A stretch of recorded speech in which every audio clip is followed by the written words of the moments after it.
šiandien pasirodymas visai mūsų neblogai pavykęs. Truputėlį gal su gynyba galėjom geriau sudirbti.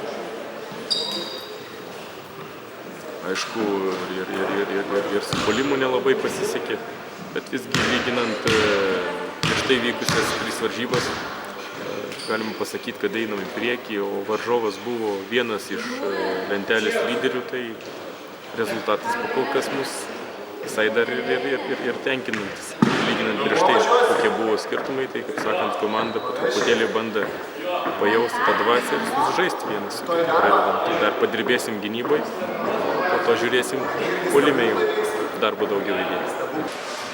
Šios dienos rungtynės kaip ir nebuvo labai sunkios. Varžovas gal ir nėra pats stipriausias, bet šaunuoliai vyrai stengiasi varžovų ir tikrai nepasidavė.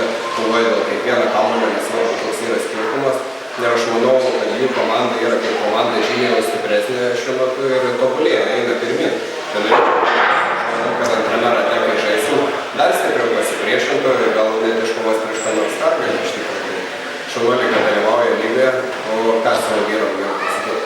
Atsipalaidavom, nelabai užpuolėm, pats atsipalaidavau, neapsigynėm. Tai galima ieškoti daug minusų, bet laimėjom, tai yra svarbiausia.